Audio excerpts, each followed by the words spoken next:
Welcome back, everybody, to another deep dive. Today, we're going to be taking a look at Secrets of the Millionaire Mind by Harv Eker. Oh, fantastic. Yeah, and I think a lot of our listeners are really going to get a lot out of this because we all want to improve our financial situation. Absolutely. And so today we're going to be looking at how your beliefs about money can actually be the things that are holding you back Right. and maybe propelling you forward. Yeah, I think a lot of people think that achieving wealth is really just about learning the right strategies Right. or just hustling harder. Yeah, just got to work harder. But Eker argues that it's really your money blueprint. Yeah. Okay. These subconscious beliefs about money that really dictate your financial reality. So you're saying it's almost like having a financial thermostat Yes. that's just set at a certain level, and no matter how hard you try, That's right. you just can't seem to break through. Limits your potential. Yeah. And Eker actually experiences himself, Right. despite his knowledge and his efforts. He struggled financially, Really? while others in the same field were thriving. Huh. And it was only when he really started examining his own beliefs about money that things really began to shift for him. It makes you think, doesn't it? Like, if someone like Eker, who is already knowledgeable about finance, Right. could be held back by his beliefs, then imagine how much our own subconscious programming might be impacting our own financial lives. Absolutely. I mean, you probably don't even realize it. Yeah. And Eker uses a powerful analogy, I think, to really illustrate this point. Okay. He compares our financial outcomes to the fruits of a tree. Go. And while we tend to focus on the fruits or the results, Yeah. right, what truly matters are the roots, Okay. the underlying beliefs in the programming that create those results. So to change the fruits, you got to change the roots. You got it. To transform your financial outcomes, you have to address those invisible subconscious beliefs. That's right. But where do these limiting beliefs even come from in the first place? Well, Eker outlines three primary sources. Okay. And they usually all stem back from our childhood. Okay. Verbal programming, modeling, and specific incidents. Okay. So let's start with verbal programming, Okay. which refers to the messages that we hear about money growing up. Right? Think about common phrases or sayings you've heard that, while they seem harmless, Right. can actually create some powerful and often negative associations with wealth. Like, money doesn't grow on trees. That's a good one. Or, we can't afford that. Yes. I remember hearing this all the time as a kid. Exactly. And even phrases like, money is the root of all evil, Oh, yeah. or rich people are greedy. Right. These can seep into our subconscious and shape our financial reality. It's fascinating, isn't it? It is. That those seemingly innocuous expressions can have such a profound impact. It really is. It makes you realize how much our environment and our upbringing can shape our financial blueprint without us even being aware of it. We might be carrying around these limiting beliefs from childhood that are subconsciously sabotaging our financial success. Yeah, and it's interesting, too, because these messages often come from a place of love Right. or concern. Of course. Parents, they might be trying to instill values of humility or Yeah. trying to protect their children from disappointment. Yeah, absolutely. But the unintended consequence can be the creation of a scarcity mindset that really limits their financial potential. Right. So how do we even break free from this verbal programming if it's so deeply ingrained in us? Well, the first step, I would say, is awareness. Okay. By recognizing these phrases and understanding their potential impact, Yeah. you can start to challenge them. So instead of just accepting these sayings as absolute truth, Right. you start questioning them. Exactly. You start to think, like, is this really true? Right. Is this belief serving me? Exactly. It's about becoming conscious of the messages that you've internalized. And choosing whether to keep them or replace them with more empowering beliefs. It's like weeding out those harmful roots in your financial garden Yes. to make room for healthier ones that support your financial growth. I like that. So now what about that second source of programming, modeling? Well, modeling refers to unconsciously adopting the financial habits and behaviors of our parents or guardians. Okay. As children, our parents are our primary role models, and we just absorb their attitudes towards money, Right. their spending patterns, saving habits, even their emotional responses to financial matters. So if you grew up with parents who were constantly stressed about money or Right. who avoided talking about finances altogether, Or fought about it. yeah, you might unconsciously just replicate those patterns in your own life. Exactly. And Eker actually shares his own personal story Oh, wow. of mirroring his father's entrepreneurial boom and bust cycle. Huh. Even though he consciously wanted to create stable financial success, he unconsciously replicated his father's pattern of making a fortune and then losing it all. Wow. So it just highlights how powerful these subconscious patterns can be. It's like we're on autopilot, just following these ingrained financial scripts without even realizing it. That's why it's so crucial to examine your own financial behaviors Yeah. and ask yourself, am I simply repeating the patterns I learned from my parents? Right. Are these patterns serving me or are they holding me back? That's such a powerful question to ask yourself. It is. I mean, it can really help you break free from those inherited financial habits and create new, healthier ones that align with your own financial goals. Absolutely. It's about taking ownership of your financial blueprint Yeah. and consciously designing the future you want.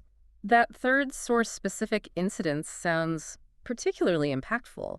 It is. Can you talk a bit more about that? Well, specific incidents are those memorable experiences, especially during childhood, Okay. that can just dramatically shape our beliefs about money and wealth. Think about a time when you witnessed maybe your parents arguing about money, or a situation where money was involved in a negative or traumatic event. So, like, if you saw someone being robbed or experienced, like, a financial hardship firsthand, Right. that could create a deep-seated fear or aversion to money. Exactly. Yeah. These specific incidents, although often forgotten consciously, can leave these powerful imprints on our subconscious, Wow. shaping our financial behaviors in ways we might not even realize. Yeah. You know, Yeah. Eker actually shares the story of a woman who refused to carry cash Wow. due to a childhood incident where her father was robbed at gunpoint. Oh my gosh. And this traumatic experience created this deep-seated fear of money that persisted into adulthood. That's crazy. It emphasizes the importance of really exploring our past experiences Yeah. and identifying any specific incidents that might be shaping our current financial beliefs and behaviors. Right. Sometimes simply acknowledging these events and understanding their impact can be a powerful step toward healing those financial wounds. So we've got these three sources of programming, verbal modeling, and specific incidents. That's right. They all sound pretty ingrained. They are. Is there any hope of changing this money blueprint once it's been set? Absolutely. Awareness is the first step. Okay. And once you understand where these beliefs come from, you can start to challenge and reprogram them. Okay. And that's where Eker's 17 wealth files come in. Oh, the wealth files. Yes. These are the ways of thinking that distinguish rich people from poor people, right? That's right. And Eker provides specific actions for each of these. He does. Okay, this is where things are starting to get really interesting. Exactly. Let's dive into some of the most impactful wealth files and see how we can apply these principles to our own lives. Sounds good to me. Let's start with one that I think many people struggle with. Okay. Self-promotion. Eker says that rich people are willing to promote themselves and their value, but for a lot of us, that can feel uncomfortable, even a bit icky. It's true. Yeah. It's true. For a lot of us, the idea of self-promotion triggers a sense of resistance. Yeah. We're conditioned to believe that it's boastful or arrogant to talk ourselves up. Right. But, Eker challenges this belief, Okay. asserting that it's not about bragging. It's about confidently communicating your value Okay. and the benefits you offer. So it's more about sharing your gifts and talents with the world, Exactly. rather than just trying to be the loudest voice in the room. Right. Think about it. Yeah. If you have something valuable to offer, Right. whether it's a product, a service, or even your own unique skills as an employee, Yeah. isn't it your responsibility to let others know about it? Yeah. How else will they benefit from what you bring to the table? That's a good point. I mean, holding back actually does a disservice to both yourself Right. and the people who could benefit from your talents. Exactly. But for those of us who are more introverted or who are raised to be humble, Right. how do we overcome that discomfort with self-promotion? Well, one powerful reframing technique is to view self-promotion as an act of service. Okay. When you confidently share your skills and accomplishments, Right. you're not being arrogant. You're giving others the opportunity to connect with what you offer and potentially benefit from it. So it's like saying, hey, I have this thing that could really help you, and I want to make sure you know about it. Exactly. Yeah, that takes the focus off of ego and really puts it on providing value. Precisely. And remember, rich people are comfortable talking about their accomplishments. Right. And the value they bring, they see it as a natural part of success. So if you want to achieve financial abundance, Yes. you have to be willing to step outside of your comfort zone and embrace self-promotion as a tool for success. Absolutely. Now, moving on to another fascinating wealth file. Okay. Eker states that rich people are bigger than their problems, while poor people are smaller than their problems. So it's not about avoiding problems altogether. Right. It's more about how we approach them. It's our attitude and response to them. Exactly. Yeah. Rich people see problems as opportunities for growth and learning. Right. They don't let challenges stop them, but instead focus on expanding their capacity to handle them. So it's about adopting what Eco calls a warrior mindset. Exactly. Seeing obstacles not as roadblocks, but as stepping stones on the path to success. That's right. Yeah. It reminds me of that saying, what doesn't kill you makes you stronger. Yeah. It's a very similar concept. Yeah. Each challenge you overcome Right. really expands your capacity for handling future challenges. So if you encounter a setback, Right. instead of feeling defeated, ask yourself, what can I learn from this? Yes. How can I use this experience to grow and become more resilient? That's the spirit. Now, here's one that I think a lot of people can relate to. Okay. Rich people are excellent receivers. Right. Poor people are poor receivers. Oh, this is a good one. It I is. know so many people, myself included, Right? who are great at giving but really struggle with receiving. It's very common. Yeah, what's the key to becoming a better receiver? Well, Aker emphasizes the importance of feeling worthy and deserving of wealth. Okay. He points out that many people subconsciously block themselves from receiving Right. due to feelings of unworthiness or past programming that associates money with negativity. So even if we consciously desire wealth, our subconscious might be putting up roadblocks because we don't even feel deserving of it. Exactly. It's like having a no vacancy sign on your inner world, even though you have plenty of space for abundance.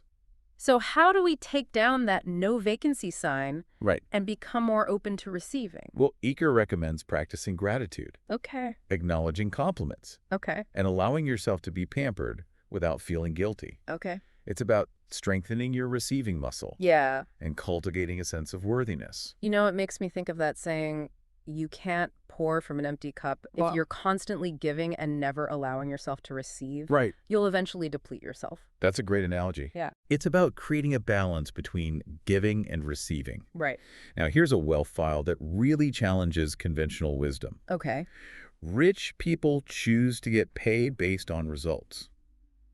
Poor people choose to get paid based on time. This one really goes against the grain of what we're often told, It does. which is to get a steady paycheck and work hard for a secure job. Right. What's the reasoning behind focusing on results instead of time? Well, while a steady paycheck can provide a sense of security, Sure. it often limits your earning potential. Okay. Aker argues that rich people focus on creating value and generating results Okay. rather than simply trading their time for money. So instead of thinking, how much can I earn per hour? Right. They're thinking, what problem can I solve that people are willing to pay for? Exactly. How can I create value that generates income regardless of the time invested? Exactly. It's a shift in mindset from trading time for money to creating value that generates ongoing income.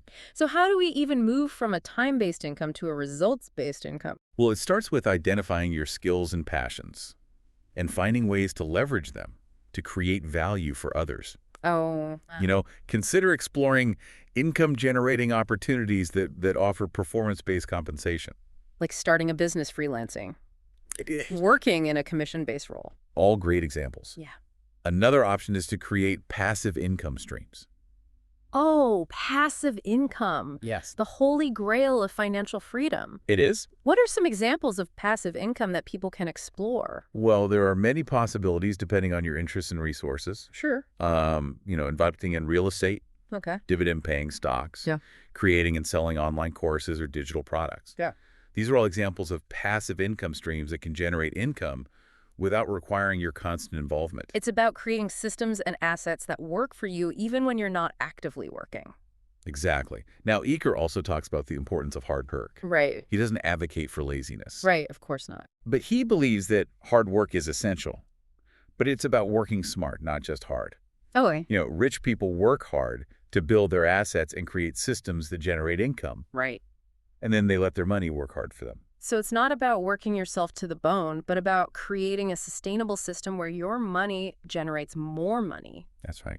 freeing you up to pursue your passions and enjoy the fruits of your labor. Precisely. It's about leveraging your time and resources to create a life of abundance and freedom. So we've covered quite a few wealth files now. We have. Are there any others that you think are particularly important for our listeners to understand? Oh, there's so many. It's like Eker is giving us a cheat sheet for rewiring our financial programming. He really is, and one of the most important takeaways, I think, is his emphasis on continuous learning and growth. Yes. He stresses that rich people are lifelong learners. Right. They don't pretend to have all the Right. answers. They're always learning. Yeah, but they're constantly seeking out knowledge and mentorship from those who have achieved what they desire. Exactly. Yeah. It really ties back to that wealth file about being bigger than your problems. Right. When you're constantly learning and growing, you're expanding your capacity to handle any challenge that comes your way. Right. You become more adaptable, more resourceful, and ultimately more successful. It's like that saying, the more you learn, the more you realize how much you don't know. That's a great way to put it. And Mm. and speaking of learning, Yeah. Eker also advises seeking advice from those who are more successful than yourself. Right. Don't be afraid to ask for guidance from people who've already achieved the level of wealth that you aspire to. It makes sense to learn from the best. It does. But, sometimes it can be intimidating to reach out to successful people. Sure. Do you have any tips for overcoming that fear? Well, just remember that most successful people are happy to share their knowledge and help others. Start by connecting with them authentically, expressing genuine admiration for their work, and asking specific questions that demonstrate your willingness to learn. So don't be afraid to put yourself out there and seek out mentors who can guide you on your financial journey. Exactly. And, it's interesting. Eker doesn't just talk about money. Right. He also emphasizes the importance of personal growth. Okay. He believes that true wealth encompasses not only financial abundance, but also personal fulfillment and making a positive impact on the world. So it's not just about having money, it's about becoming the kind of person who attracts and sustains wealth. Right. Yeah, it's about aligning your inner world with your financial goals to create a life of abundance and fulfillment. Precisely. And this brings us to a crucial point that Eker repeatedly emphasizes. Okay. Action is key. Oh, yeah.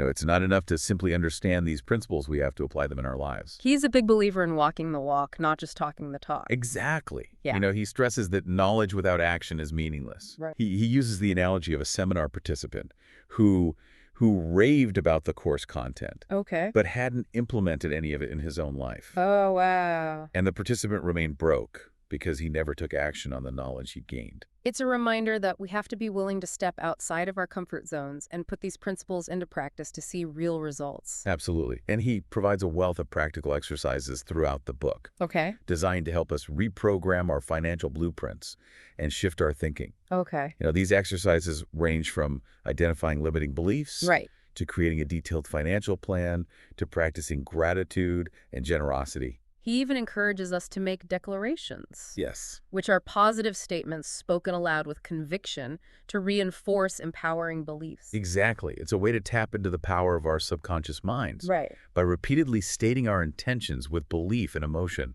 we can begin to rewire our thinking and align ourselves with our financial goals. So to wrap up our deep dive into Secrets of the Millionaire Mind, we've learned that financial success is largely determined by our internal money blueprint, Right.